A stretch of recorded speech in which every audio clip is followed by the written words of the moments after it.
You've probably heard some people say that your training partners are everything. And that is absolutely true. Your training partners are going to be the single best tool for your improvement when it comes to jiu-jitsu. But here's the thing, most students never really learn how to actually use their training partners effectively. This is why they roll the same way with everyone.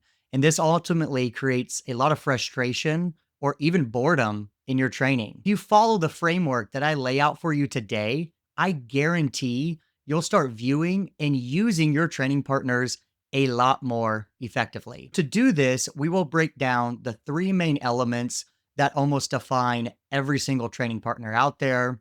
We'll look at their challenge level, their physical variabilities, and just their overall grappling styles. By the end of the video, you should be able to take one of your regular training partners, categorize them, and know exactly how to best use them the next time you roll. If you are new here, thank you for checking out the channel. My name is Chasen Hill. I'm a jiu-jitsu black belt who's been teaching and training now for over 16 years. So if you like all things jiu-jitsu, make sure you hit the subscribe button. That way you never miss the latest jiu-jitsu video. Your training partners are like weights in the weight room. So they are the resistance that you lift every single time that you step on the mat.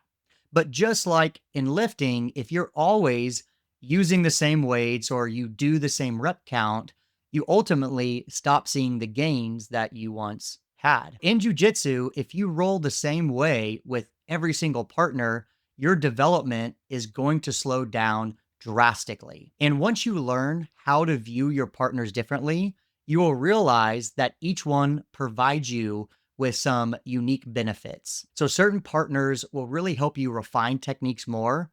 Others are going to be better for testing specific things. And then some are really prime for experimentation and building. I remember when I was a purple belt, I had these two main training partners, and we're going to call them Joe and Mark for the purposes of this video. Joe and I were about the same size and both purple belts, so roughly the same skill level on paper.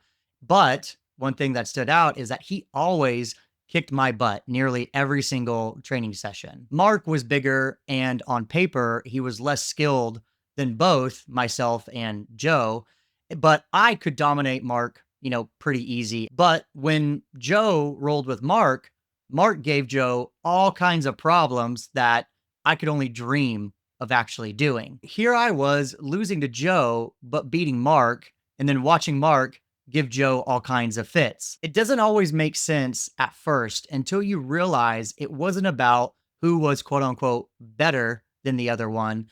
It was about the matchup, the overall skill, the body type, and the styles that were all interacting together. That realization completely changed how I viewed using my own training partners. When I look at my training partners now, I really look at three elements that they are comprised of. The first element is what we call the challenge level, or the perceived difficulty amount that a partner provides. The second element is their physical variabilities, such as things like their age or their size, which can definitely affect the perceived challenge. And then the third element is going to be their grappling style. So the way that they roll, how are they actually grappling? Are they more of a counter player?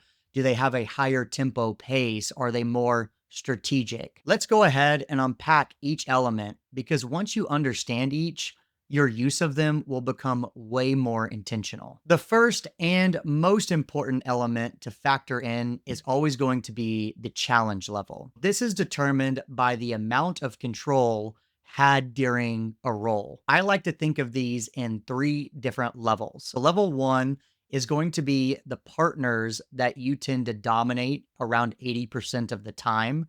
So 8 out of 10 rounds, you are clearly in control and you get the better of them. Then we have level two. Those are going to be partners who are more evenly matched. So sometimes you win, sometimes they do.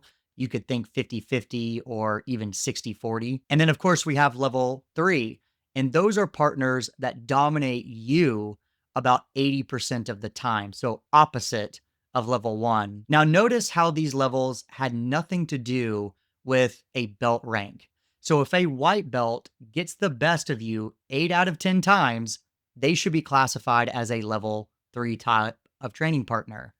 If you handled a purple belt extremely easy, no matter what, they are a level 1 training partner for you. Now, let's add a little bit of a reality check here, something that I like to refer to as the 2010 rule.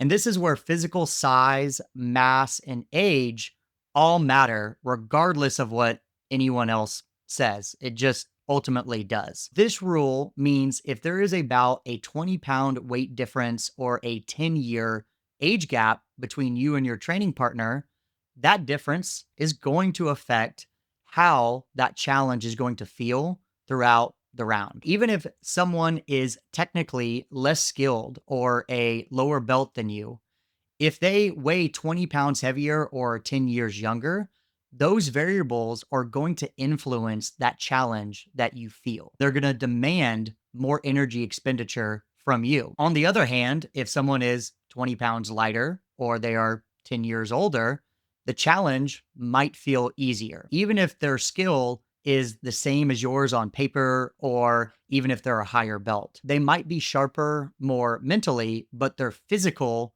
variables aren't affecting the challenge in the same way as someone who is heavier or much younger of a training partner will. This is an extremely important factor to consider when you are trying to assess a partner's challenge level. Sometimes a role feels like a level 3, not because that person is more skilled, but because physics are just ultimately physics. Recognizing that actually helps keep your expectations realistic, and it can help keep your ego in check. The third element is going to be the grappling style, because not every partner will grapple you in the exact same way. I like to think of there being 3 general buckets that partners can fall into. Those are going to be your more counter players, the engine pushers, and the architect type. Let's start off by talking about the counter players.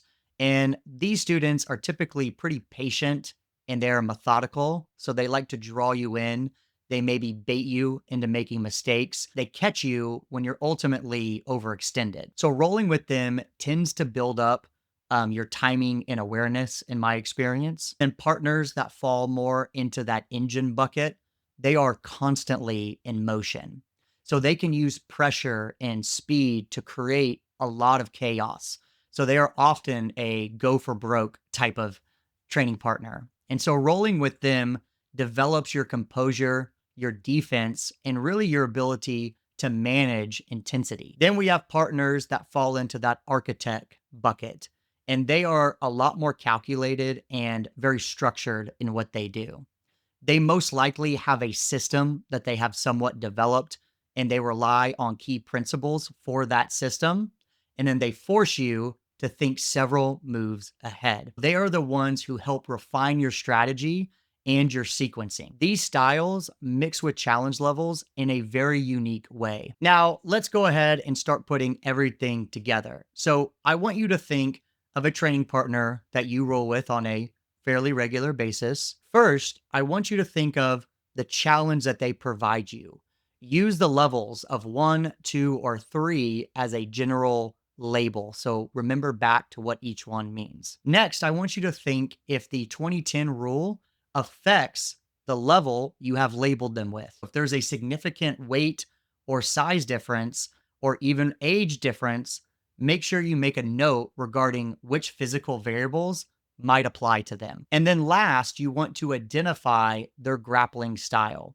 So would you say that they are more of a counter player, they are an engine pusher, or are they more of an architect type? Once you have done this, you'll have a better idea of how this partner can help you further your skill development. What matters is how you train against each one of those. For example, if you have a 240-pound counter player, that might feel like a absolute brick wall to you, while a 150-pound counter player might feel a lot more manageable and you can deal with. And then if you have a 22-year-old engine pusher, well, that's going to feel like a crazy storm to you at time versus a 50-year-old engine pusher that might be a lot more manageable and you can handle that with some specific tactics. So with a level 1 partner, you should experiment a lot more. So you should be trying a lot more newer techniques or sequences and really build up your overall weaknesses that you have. Now, with level 2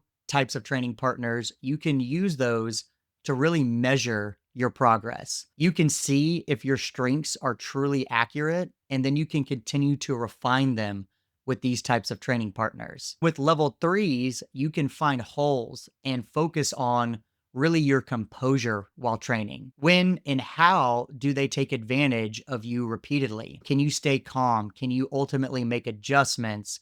And can you learn how to make it through those tough rounds? When you start viewing your training partners this way, every role becomes a training opportunity, not just an opportunity to get a win or to avoid a loss. This is why each training partner is very unique to your circumstances. Both Joe and Mark each provided me with some unique challenge. That challenge was completely different when those two faced each other. This is why you should not compare someone else's experience to your own. To get better at jujitsu, you don't always have to train with the best or the toughest people around. You might just need a better strategy against the people who you already train with. So I cover this process in way more detail in my accelerator program. So we start off by figuring out where your jujitsu is at now. And then based on that insight, we cover the best practices on using your partners to take your game to that next level. So I've just opened up a new round of applications to work with me directly. So spots are extremely limited for each round. So make sure you click on the link down in the description below to apply. Thank you for sticking around to the end of the video. If you enjoyed this video, make sure you give it a like. Make sure you're subscribed to the channel. That way you never miss the newest video whenever it comes out. Take it easy, and I'll see you in the next one.